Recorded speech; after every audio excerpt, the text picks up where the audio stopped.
Na seção 3 do capítulo 5, o Código de Defesa do Consumidor fala sobre a publicidade.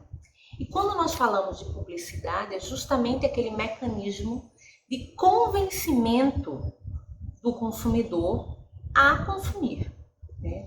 Então, é uma prática comercial e que tem o objetivo justamente de levar, né, o consumidor a realizar uma relação de consumo. E é interessante porque é considerado um direito básico do consumidor e nós vamos encontrar, e é uma prática comercial muito frequente hoje, você está assistindo lá a novela, tem uma moça lindamente, começa a tomar banho e começa a usar o shampoo tal. Ali você já começa a perceber que é uma propaganda. Ou senão a pessoa chega correndo de uma caminhada e aí vai e toma um energético, né, super refrescante, e lógico, geralmente mostram a marca, né, porque esse é o objetivo.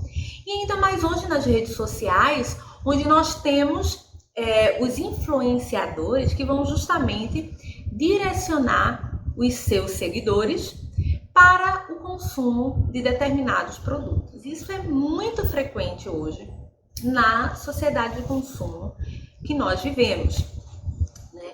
E se torna um direito básico do consumidor a proteção contra a publicidade enganosa e a publicidade abusiva, né? Vocês vão ver que a nossa tarefinha da semana, né, a nossa prática avaliativa é que vocês pesquisem, né, casos, situações concretas, né, e aí pode ser ou por vídeo, ou pode ser por encartes de jornais, né, ou de panfletos, também pode ser, de publicidades que visavam enganar o consumidor ou até mesmo publicidade abusiva, né, que tem uma diferenciação. E além dessa pesquisa, eu quero que vocês diferenciem o que é a publicidade enganosa e a publicidade abusiva, né? Até mesmo porque isso é um tipo de prática comercial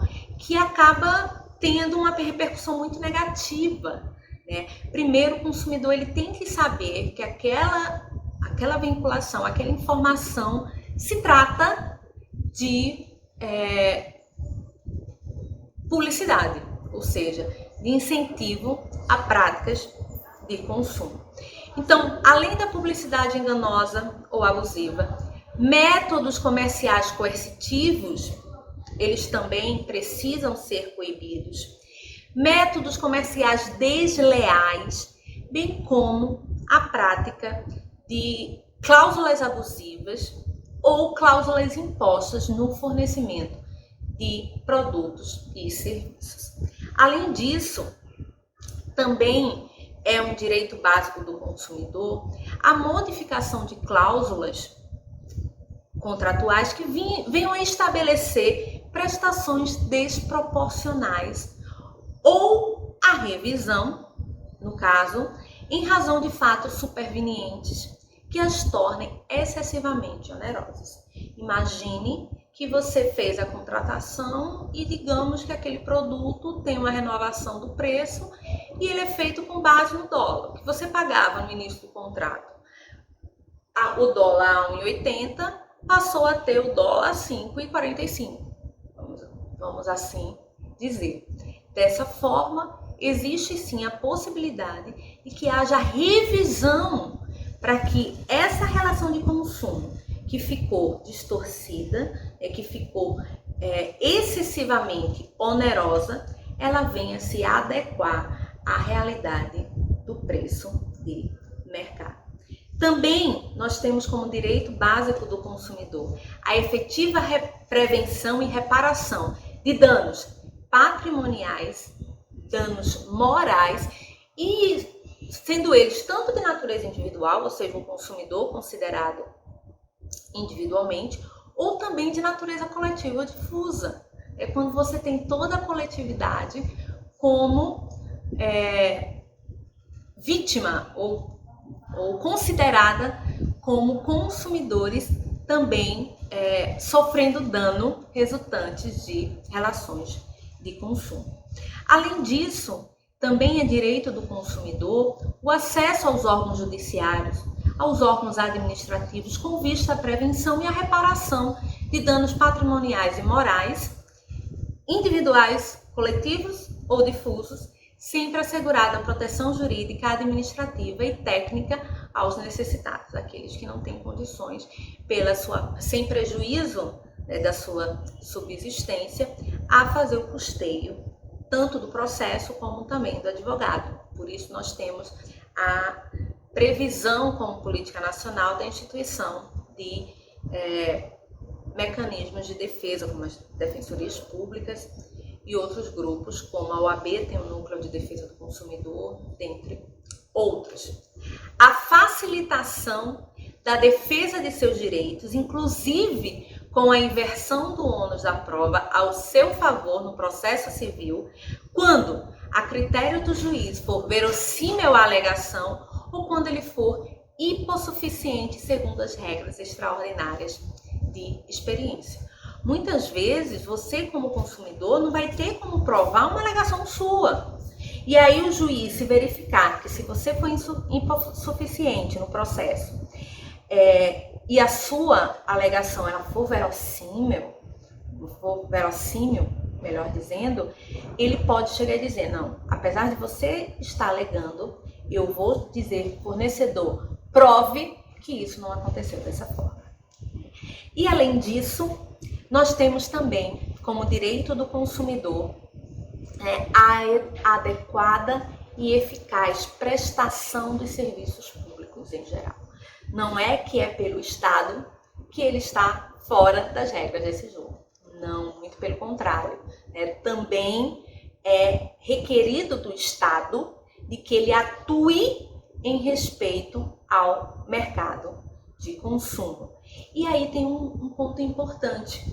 Quando a gente fala do direito informacional, nós precisamos também incluir a pessoa com deficiência, para que ela também, por ela ser consumidora, ela também tenha acesso às informações que são pertinentes. Então, determinados produtos podem ter como requisito a colocação de brailles ou daquele texto em braille ou de outra forma também, para que a informação que seja necessária enquanto direito do consumidor também seja dedicada aos portadores de deficiência.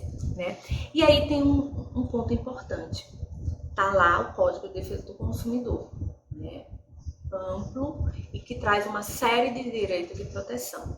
Só que esses direitos previstos não vão excluir outros que estejam em tratados internacionais, em convenções internacionais que o Brasil seja signatário, em uma determinada legislação interna ordinária, em regulamentos expedidos pelas autoridades administrativas competentes, bem como aqueles direitos que derivem dos princípios gerais, da analogia, do costume ou até mesmo da equidade. Então, nós podemos sim nos valer de vários outros instrumentos normativos, além do Código de Defesa do Consumidor, para realizar uma proteção efetiva. E aí tem um ponto interessante.